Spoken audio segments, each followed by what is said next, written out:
Town in the building. You said? I drive.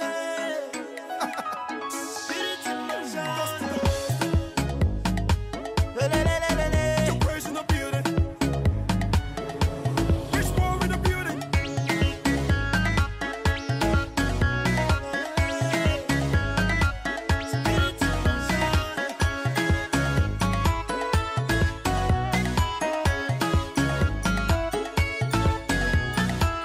I don't come to look face for you. Mungu esengeli pele, esengeli lopa. Recommande ce moment, dis au Seigneur qui te parle. Nous prions au nom de Jésus.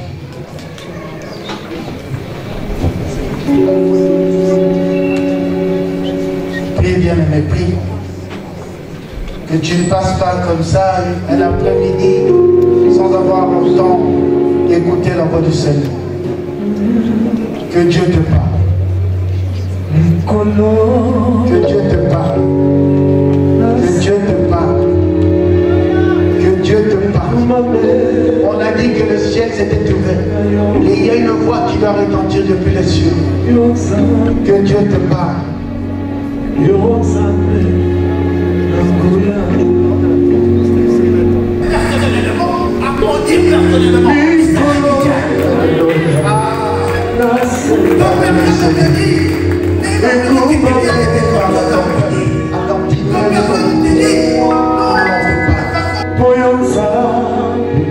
voulons que toi sois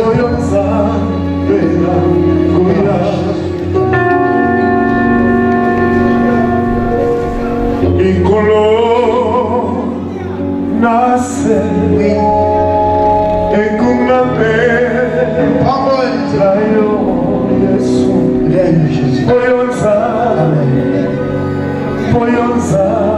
Merci Seigneur. Nous acclamons Jésus.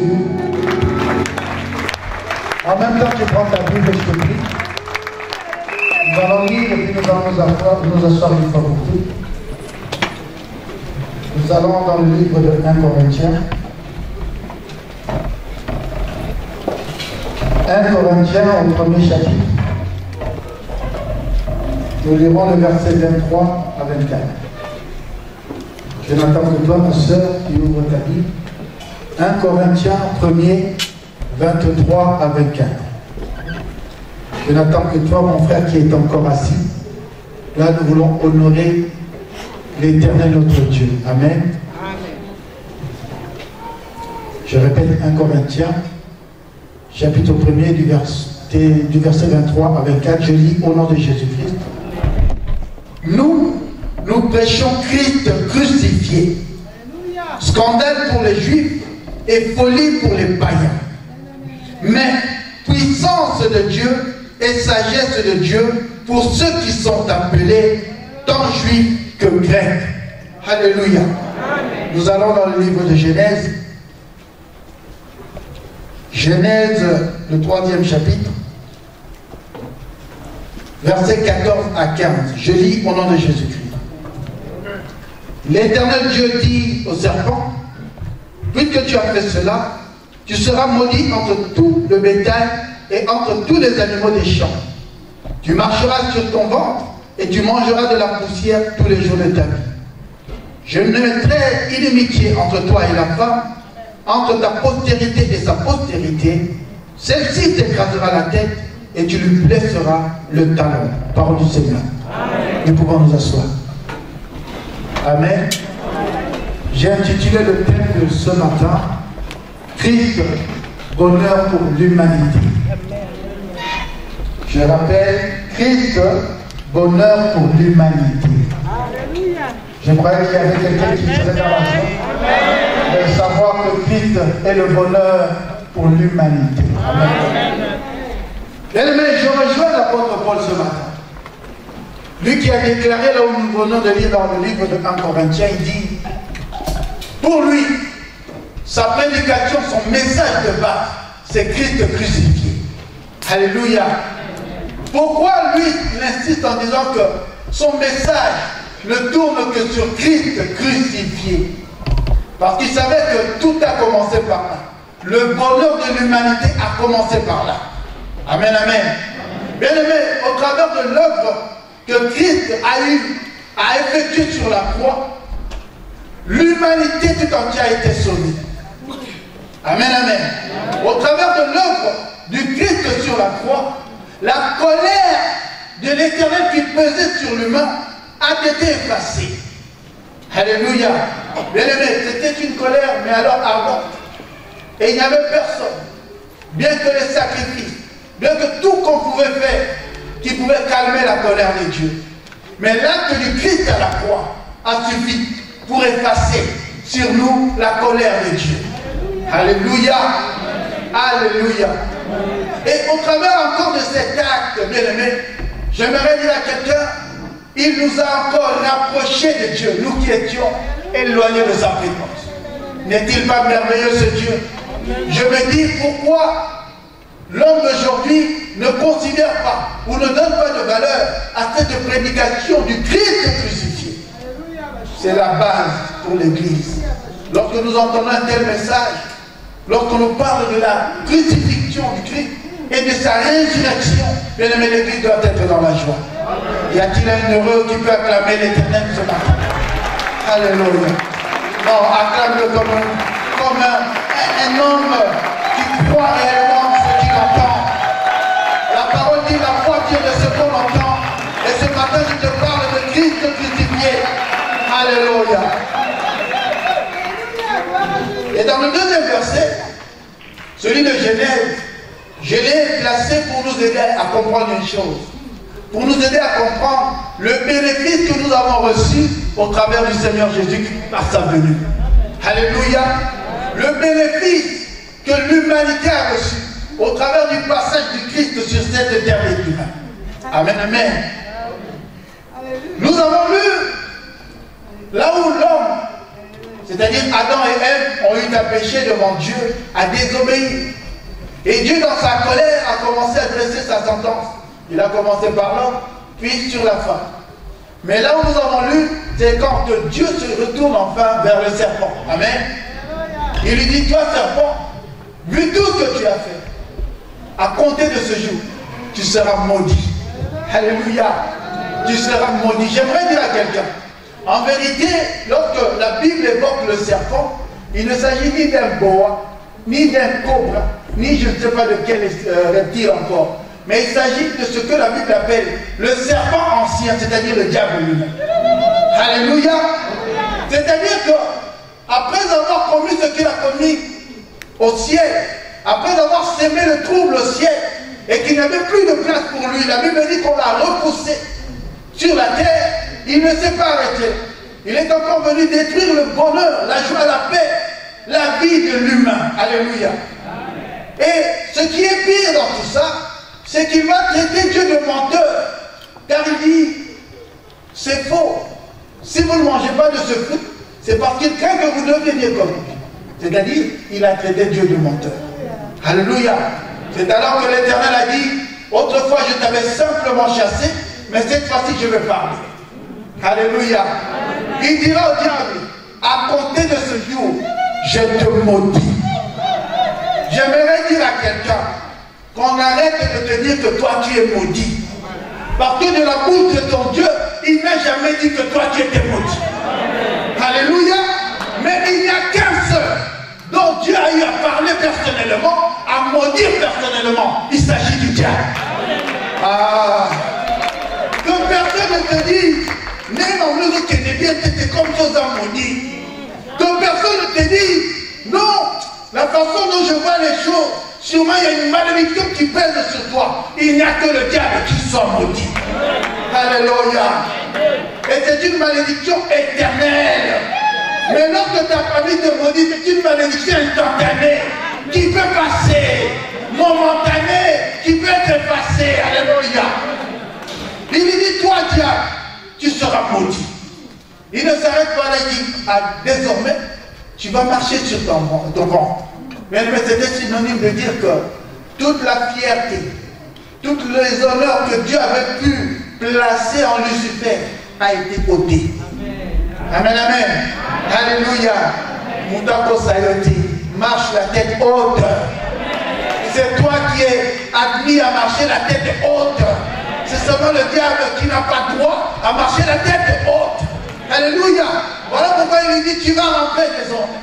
Et non seulement ça, mais désormais c'est la poussière qui sera ta nourriture. Tu en mangeras tous les jours. Bien aimé, celui qui mange la poussière, c'est-à-dire il n'a pas droit aux grandeurs, il n'a pas droit à l'élévation, il n'a pas droit à la bénédiction. Or, il y a une personne qui a droit à cela, c'est toi qui m'écoutes. Il y a une personne qui a droit à cela, c'est toi, ma soeur, qui m'écoute. Voilà pourquoi je te dis que personne ne vienne te persuader que tu n'as pas droit à la bénédiction. Que personne ne vienne te dire que tu n'as pas droit au bonheur. Au contraire, l'Éternel a des projets pour toi. Des projets de paix, non de malheur. Alléluia.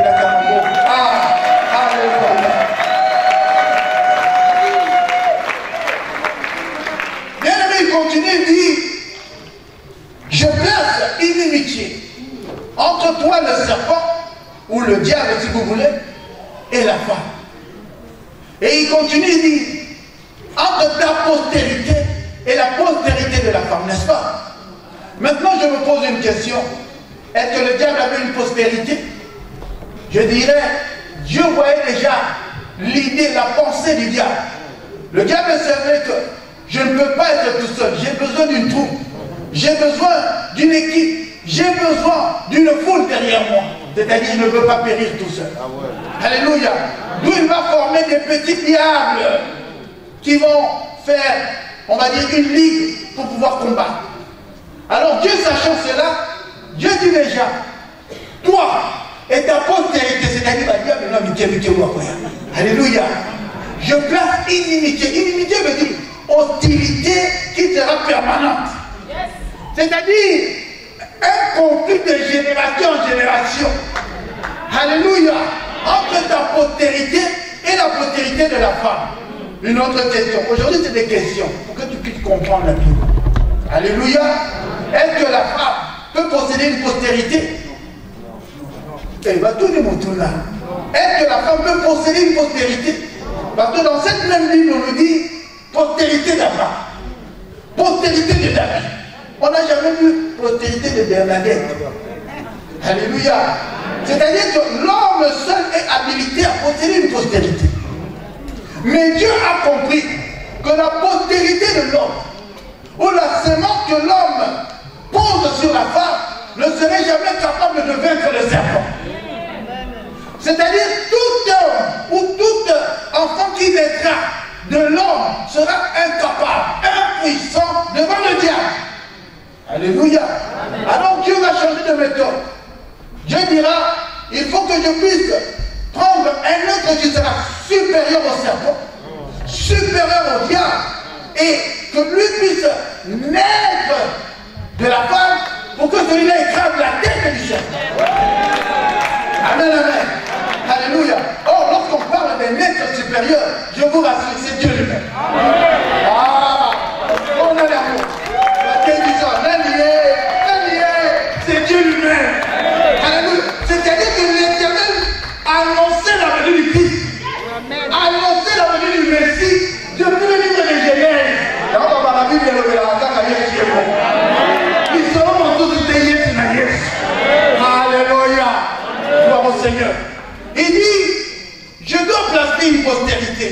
Mais comme l'homme naturel est incapable de donner une postérité supérieure, moi-même un Dieu, je vais donner de ma sémence à la fin. Alléluia. Quant à la question maintenant, pourquoi Dieu? C'est des questions aujourd'hui, pourquoi Dieu, pour venir sauver l'humanité, doit passer par la femme?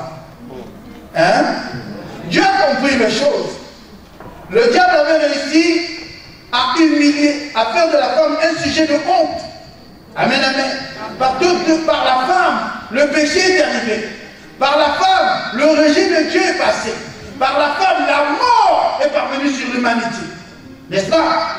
Alors ce Dieu, comme il est amour, ne voulons pas laisser le diable afficher la femme comme un sujet de honte. Il dira, je vais réparer cela. Moi aussi je vais passer par la femme pour réparer. Par la femme pour l'honorer. Ah, moi tu m'as pas ça. On sera capable de mater. On sera capable de mater ma bataille. Je t'ai honoré. Là où le diable voulait te rabaisser. Dieu s'est dit non. Vous savez, Dieu a créé toutes choses. Hein? Mais pourquoi au moment de créer la femme, elle a dit si nous tout? C'est dire qu'il y a un phénomène qui ne sera jamais compris. Vous n'êtes pas des simples, je dirais des simples personnes. Il y a quelque chose de particulier. C'est pour cela qu'une église possède des femmes puissantes dans la prière. Cette église est bénie. Alléluia. Oh, tout le monde va maman va voter, mais on va m'abinga. On va monter l'église. Alléluia. Or, lorsque j'évoque la femme, je vois aussi l'église. Parce que l'église, c'est aussi la femme. L'église, c'est l'épouse du Christ. C'est pour dire que je parle de toi. Toi qui as été humilié. Toi dont on a affiché comme une chose sans valeur. Christ s'est dit non, je vais passer par cette personne. Je vais l'honorer. Je vais le relever. Je vais le relever. Alléluia. Là où on a voulu t'écraser, te rabaisser, faire de toi un moins que rien, Dieu te dit, il se présente lui-même pour te relever, pour t'honorer, pour te valoriser. Alléluia. Et de là, il se dit, bon, je vais envoyer quelqu'un, le Messie, pour sauver. Mais pose-toi encore la question. On peut se poser des questions. Vous permettez des questions ce matin? Alléluia. Merci. Bien aimé, pose-toi la question. On s'est posé la première question. Pourquoi il devait passer par la femme? N'est-ce pas? Alléluia. Mais pourquoi je me dis, Dieu ne serait pas venu seulement en tant que Dieu? Et qu'il puisse finir une fois pour toutes avec cette histoire et sauver l'humanité en tant que Dieu. N'est-ce pas? Ça aurait été plus simple. Hein? Mais tel n'a pas été le cas. Bien aimé, Dieu a examiné la situation. Il a examiné les causes de tout ce qui était arrivé à l'humain. Il a compris que le problème était que la créature qu'il avait créée voulait devenir conforme ou pareil à lui, le Créateur. C'est-à-dire, la créature a commencé à envier le Créateur. Tout a commencé par Lucifer lui-même. Lorsqu'il a contemplé la gloire qui revenait au Seigneur, lorsqu'il a contemplé tout ce qu'il était, la Bible dit qu'il a envié cela. N'est-ce pas? Et d'ailleurs, même l'être humain lui-même, si Adam et Ève se sont permis de manger du fruit interdit, c'est parce qu'on leur a dit quelque chose. On leur a dit quoi? Si vous mangez de ce fruit, vous deviendrez comme lui. C'est-à-dire, ils ont aussi envié, ils ont aussi aimé l'idée de devenir comme lui. Or, la Bible dit, là c'est Ésaïe, Dieu ne partage sa gloire avec eux. Ah, pourquoi il y a ce mot comme on est? Dieu ne partage sa gloire avec personne. C'est là où la chute du diable, c'est là où la chute de l'humain. Et c'est même la chute de beaucoup d'hommes de Dieu. La bande a bien. C'est moi un livre, moi bâtiment, moi voyage. Hein? Mais Dieu s'est rabaissé. Alléluia. Donc Dieu a compris que le vrai problème de l'humain et le problème des créatures qu'il avait créées, c'était qu'il voulait prendre sa place, devenir comme lui. Alors lui, comme c'est un Dieu qui n'agit jamais comme tout le monde, qui ne réfléchit jamais comme tout le monde, la Bible dit, lui va préférer faire le contraire de tout. Amen, amen. Alléluia. Bien aimé, Dieu se décide à venir sauver l'humanité, mais il ne viendra pas en tant que Dieu. La Bible dit qu'il va préférer une chose, se former un corps. Un corps qui n'aura ni beauté, qui n'aura ni éclat. Ah, alléluia. Après, on peut un hôpital général, rien. Un endroit aussi déconsidéré. C'est-à-dire dans la simplicité la plus totale. Il va envoyer le Messie, le Sauveur. Amen, amen. Nous allons dans le livre de Philippiens pour que nous puissions comprendre cela. Bien aimé, c'est très capital pour toi et moi de comprendre le mystère que cache la venue du Seigneur Jésus-Christ. Amen. Non, est-ce que quelqu'un qui veut comprendre cela? Là, nous sommes dans le Philippiens, chapitre 2. Nous allons commencer à partir du 5e verset. Écoute ce que dit la parole.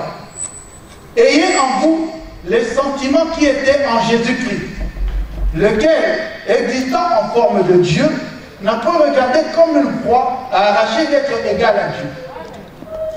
Elle ajoute, mais il s'est dépouillé lui-même en prenant une forme de serviteur, en devenant semblable aux hommes et ayant paru comme un simple homme.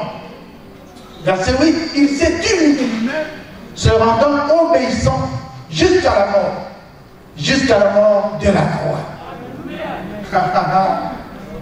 Pendant que la créature veut devenir semblable au Créateur, lui le Créateur se dit maintenant moi je vais venir pour sauver, mais je vais venir de la manière la plus simple possible.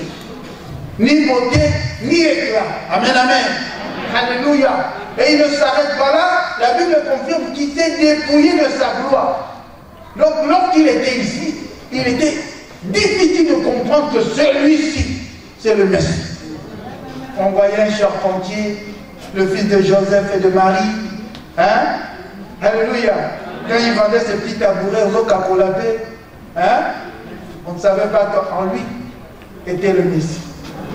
Mais il fallait avoir l'œil d'une personne qui s'appelle Jean-Baptiste. Il n'y a que Jean-Baptiste qui peut voir et discerner facilement. L'Église a besoin aujourd'hui des gens comme Jean-Baptiste. Bien aimé, ta façon de voir les choses de Dieu ne peut pas être semblable à tous. Tu dois avoir un regard comme Jérémie. Ah, papa Christian n'a pas Molayo. Il dit un regard des nègres. Quelle qu'en soit l'altitude, il voit sa proie. C'est-à-dire, malgré toute la simplicité du Christ, Jean-Baptiste arrive à détecter au Coco Salobatu. Alléluia. Au Coco Mamabatu, Yosa Messia. J'aimerais dire à quelqu'un, change ta façon de voir les choses de Dieu. Évolue avec Dieu et tu verras. Ceux qui sont fidèles dans des petites choses, Dieu les élève. Alléluia. Et là, qu'est-ce qui se passe? La Bible dit ceci. Non seulement il s'est dépouillé de toute sa gloire, mais Dieu a compris une chose. Pourquoi il devait venir en tant qu'un être humain? Bien aimé, je vais vous donner un petit exemple. Un exemple, comme dit la Bible, que la nature peut nous enseigner, n'est-ce pas? Imaginez, on présente à un médecin une fourmi. On lui dit, cette fourmi se porte mal. On lui dit, cette fourmi souffre. Amen. Je me dis, ce médecin aura une équation, se dit, il suffit juste de mon doigt, j'aurai l'intention de l'aider, de le soigner, mais il peut être écrasé facilement, n'est-ce pas? Il peut mourir facilement. Alors, si c'est un médecin sage, avisé, qu'est-ce qu'il dira? Ce n'est pas à mon niveau. Il faut qu'une autre fourmi vienne soigner cette fourmi. Amen. Il faut qu'une autre fourmi vienne à l'aide à cette fourmi. C'est pour dire, si Dieu s'était présenté dans toute sa gloire, lui-même dire oui, personne ne peut voir ma gloire, voir ma femme et vivre. Alors Dieu ne voulant pas que toi et moi nous puissions mourir, il fallait qu'il puisse se rabaisser totalement, devenir humain comme toi et moi. Oh, n'est-ce pas merveilleux? Non, n'est-ce pas merveilleux? Il devait prendre ta forme, afin que lorsqu'il viendra, que cela ne pose pas de dégâts. Et là, on va signer la montée, la petite camion au côté, il y aura des dégâts. Alléluia. Donc le Seigneur, dans son amour, a accepté de se dépouiller, de venir comme un simple être humain. Or, si vous comprenez bien, dans la méthode du Seigneur, si vous lisez bien la Bible, à chaque fois que Dieu veut opérer, à chaque fois que Dieu veut faire quelque chose, que ce soit pour son peuple ou pour une personne, Dieu s'est toujours présenté dans la manière la plus simple possible. Alléluia. Imaginez Israël entre les mains des Égyptiens. Israël priait nuit et jour pour que Dieu vienne à leur secours. Je suis sûr et certain qu'Israël attendait un jour le ciel s'ouvrir et une armée des anges descend pour venir les défendre, pour venir les libérer. Alléluia. Mais qu'est-ce que Dieu envoie? Un homme avec un simple bateau. Amen. Qui n'a ni armée derrière lui, qui n'a ni fusil ni quoi que ce soit. Et le comble qui bégaye. Alléluia. Je me suis mis à la place de ces gens lorsqu'ils étaient présentés pour dire Dieu m'a envoyé. Alléluia. Dieu m'a envoyé, c'est moi qui vais vous délivrer. Si j'étais là, je vais lui dire, viens, banane. Non, c'est impossible aux yeux des hommes. Mais c'est la méthode de Dieu. Il vient avec des choses simples pour faire des prodiges. C'est pour ça que je te dis, lorsque l'homme te regarde, lorsque tout le monde t'observe, personne ne peut penser que quelque chose de bon peut naître de toi. Nous avons quand même un aussi.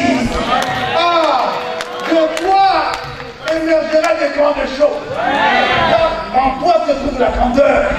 En toi se trouve la grandeur de ta vie. Alléluia. Mais fils, celui qui est en nous. Hein? Celui qui est en nous. J'aimerais dire, si celui qui est en toi est réellement ce que tu prétends, sache que tu dois t'attendre à des grandes choses. Tu dois t'attendre à des grandeurs. Tu dois te dire, je serai toujours différent parce que celui qui est en moi est différent. Ah, alléluia. Donc, Israël s'attendait à cela, mais Dieu présente simplement un homme équipé d'un bâton. Mais un bâton qui fera des grandes choses. Alléluia. Imaginez encore Israël, l'armée devant les Philistins. Ils étaient à la recherche d'un géant qui pouvait faire face contre Goliath. Ils se disaient, cherchons dans toutes les familles qui est géant, qui est fort, qui peut se mesurer à lui. Mais qu'est-ce que Dieu va susciter? Un adolescent. Un adolescent pour venir sauver Israël de la main de Goliath. J'aimerais dire, parfois les gens te minimisent. Parfois même dans ta famille, tu es inconsidéré. Mais ceux qui ne savent pas, tu parais petit, tu parais moins que rien, mais il y a la grandeur en toi. Lorsque tu vis pour ta famille, Dieu exauce. Tu es celui qui s'élève et qui combat pour sa famille. Tu es le David de ta famille. On cesse de te minimiser. On cesse de te minimiser. D'ailleurs, tu n'as pas besoin du témoignage des gens. Tu as besoin du témoignage du Saint-Esprit. Hein? Tu as besoin du témoignage de Dieu. C'est Dieu qui de moi est suffisant. D'ailleurs, si vous voulez parler de moi, je n'ai même pas dit que vous voulez dire ça. Amen. Mais en Dieu, moi je me vois grand. Non, je vous dis la vérité. L'homme peut me minimiser. L'homme peut dire, comme a dit papa Christian, tu as dit physiquement par là. Avec les côté. Financièrement par là. Zéro. Ah, mon père m'exagère. Mais Christement par là. Alors,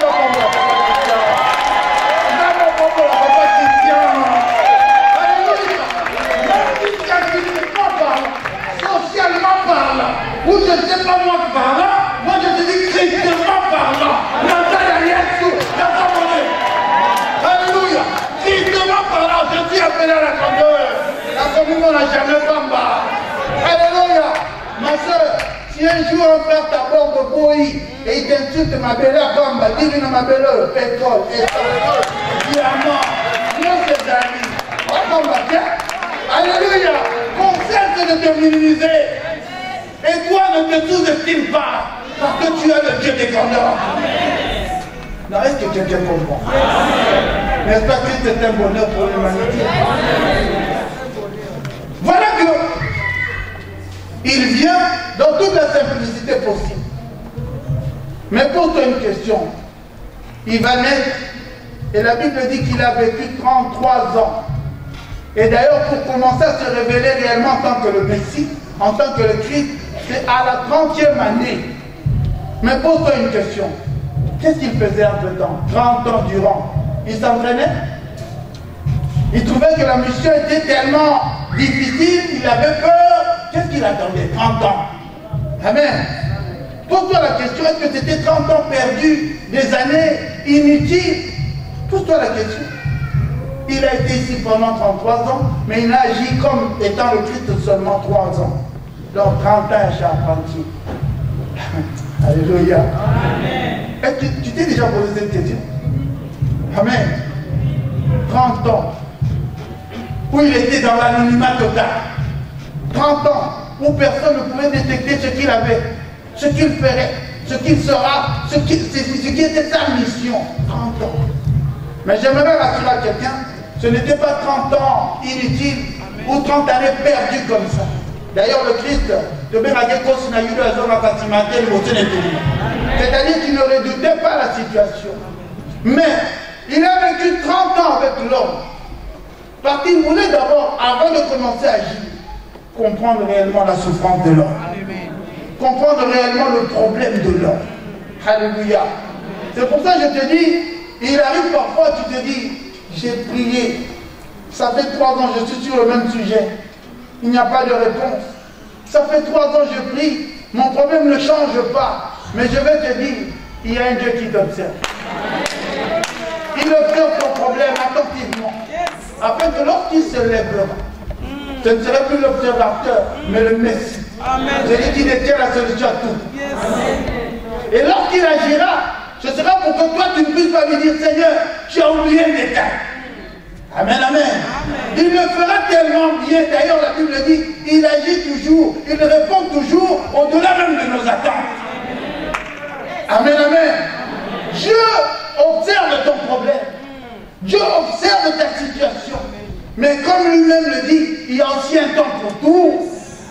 Un temps où il se place aussi comme observateur, mais un temps où il se présente avec la carrure du Messie. Amen, amen. Ma prière est que ce soit ton année. Amen. Que tu puisses quitter la 20e et la 29e année. Alléluia. Et entrer dans la 30e année où le Christ commence son œuvre. C'est-à-dire que quand on a la vie,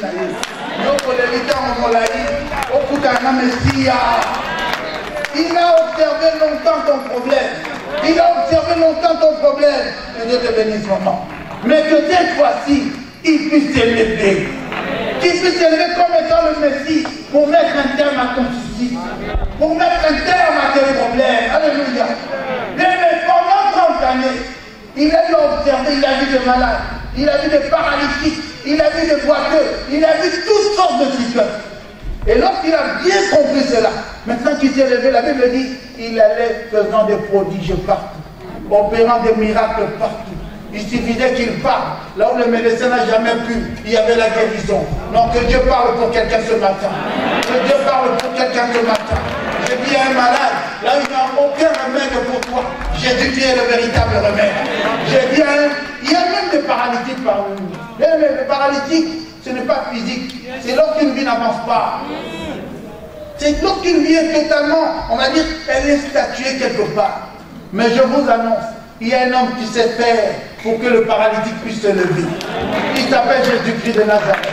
Que Jésus-Christ se présente dans ta vie et que toi dont la vie est bloquée, toi dont la vie est limitée, mine de la vie ne voit, il y a dans Bata Moussayo. Alléluia. Il est là pour ça. Il a vu des paralytiques, il a vu des aveugles. L'aveugle, c'est aussi celui-là qui se dit, mais depuis que je suis né, je n'ai jamais vu le bonheur. Je n'ai jamais vu quelque chose de merveilleux dans ma vie. Je n'ai jamais vécu quelque chose qui restera gravé, inoubliable, qui sera une joie pour moi. Mais je te dis, avec Christ, cela est possible. Non, avec Christ, cela est possible. Il est celui qui ouvre les yeux des aveugles. D'abord pour le mission vino mon bonheur. D'abord pour le mission mon alibana. D'abord pour le mission mon abana. D'abord pour le mission mon amokanda.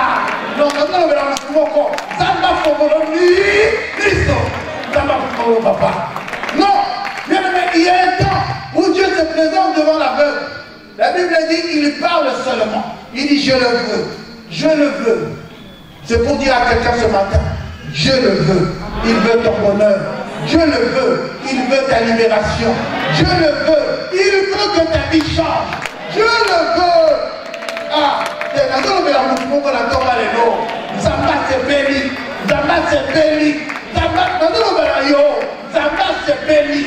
Il y a un temps où Dieu est silencieux, observateur, mais cette fois-ci il a dit, je le veux, que tu puisses vivre une vie meilleure, que tu puisses vivre une vie appelée que Baba Bebo Mamana. Mamana. Je vais vous faire une confidence. Quand j'étais avec une amie, encore pas marié, j'avais déjà des noms pour les enfants. Je rêvais déjà grand. Amen. J'avais des noms déjà. Et là, je me disais, est-ce que, parce que dans la vie, c'est vrai qu'on peut avoir une pensée, mais le diable vient toujours te dire, yo plutôt coquille. N'est-ce pas? Ah, mais je rends gloire au Seigneur, parce qu'il y a une promesse qui lui dit, déjà, il n'est pas bon que l'homme soit seul. Non, il faut qu'il l'aura bien. Donc, il n'est pas bon que l'homme soit seul. Et après, il dira, multipliez-vous, soyez féconds. J'ai dit, c'est ma promesse. Mais rappelle-toi la promesse du Seigneur. Non, je dis à quelqu'un, n'observe pas ce que tu vis en ce moment. La situation n'est que passagère. Ton problème n'est que momentané. Mais il y a une promesse qui pèse sur toi, qui doit s'accomplir.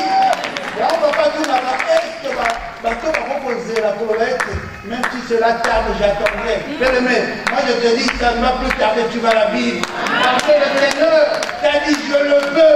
Le temps de ton bonheur est accompli. Le temps de ton bonheur est accompli, bien-aimé. Voilà pourquoi je dis que Christ pour nous est un bonheur. Amen, amen. Christ pour nous est un bonheur. Il vient sur cette terre des hommes. Il observe la situation. Il observe les maladies. Et lorsqu'il commence à opérer des prodiges, on commence à en parler partout. Si quand on va faire le mot dans le tas de l'Okalaki. Si quand on va faire le Kalaki, on va mettre le Seigneur en disant pour Yossale. On n'a pas le Kalaki, on va faire le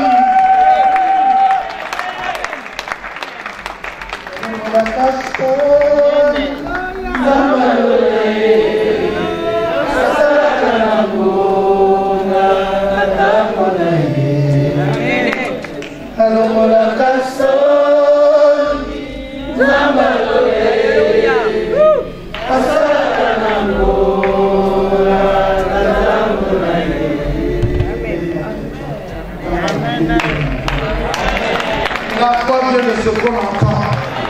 Ce que tu vas vivre, ce n'est pas parce que tu as lu la Bible, mais c'est parce que tu as entendu quelqu'un qui est venu parler de la part du Seigneur.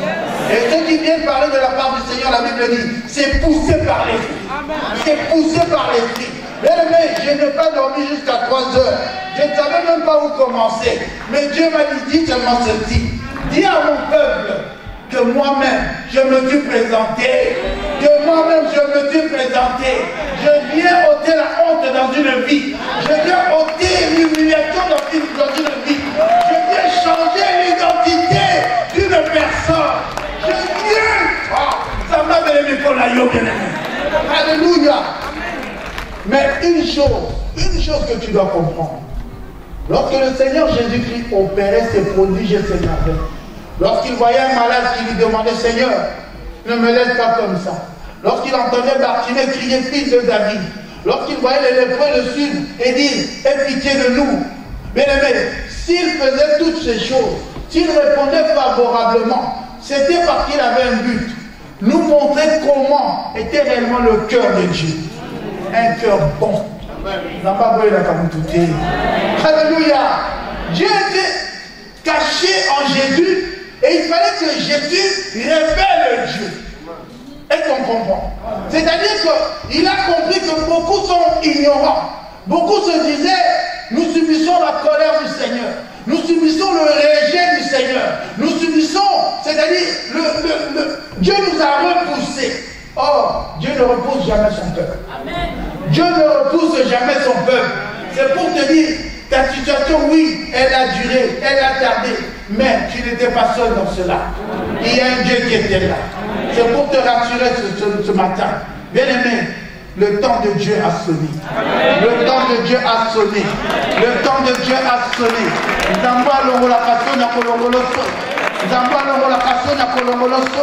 Bien-aimé, lorsque nous parlons, c'est parce que nous savons, nous venons avec ce Dieu. Nous savons ce que Dieu a eu à faire avec nous. Nous étions des gens que personne ne pouvait donner un simple crédit. C'est-à-dire, dites lui là, il pourra, personne. Alléluia. Surtout que nous sommes des orphelins. Mais le Dieu des orphelins existe. Amen.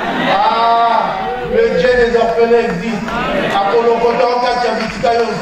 Là où tout le monde te dit que tu n'es rien, tu ne vaux rien, tu ne mérites pas le mariage, tu ne mérites pas ceci. Toi, qu'est-ce que tu peux? Mais je te dis, Dieu te dit, tu mérites ce matin. Alléluia. Dieu te dit ce matin, tu mérites. Pourquoi tu mérites? Parce qu'il est en toi. Amen. Mais il y a une fois qui dit, vite pas les années. Et si Dieu est réellement en toi, le monde doit le savoir. Alléluia. Est-ce qu'on peut acclamer le Seigneur? J'aimerais que, si tu es animé de la foi, si tu peux te lever. crois réellement en ce message, si tu peux juste te lever. Bien-aimé, j'aime Jésus. C'est un bonheur pour toi et moi.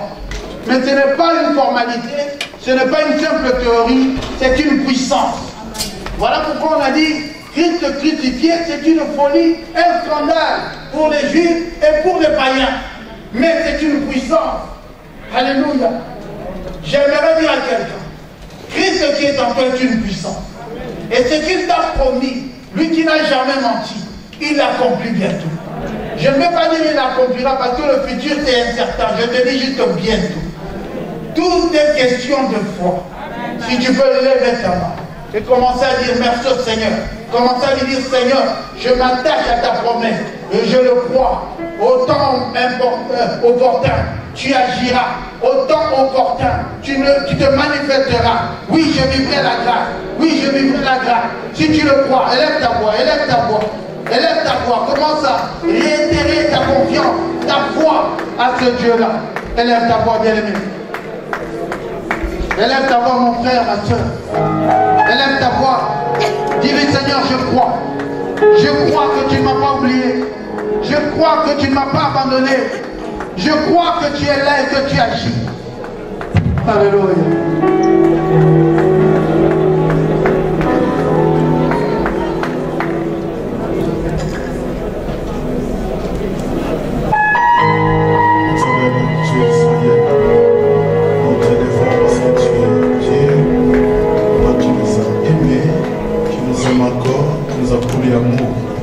Jusqu'à l'éternité.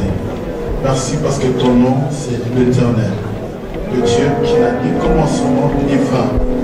Le commencement c'est toi, la fin c'est toi. Voilà pourquoi nous nous confions. Sois fidèle Seigneur à ta parole. Laisse que cette parole devienne vie et que cela nous pousse Seigneur au plus près de toi pour que nous puissions devenir des enfants ainsi que tes disciples. Et dans le nom précieux et glorieux Jésus, nous te prions parce que tu es le roi. Au nom de Jésus.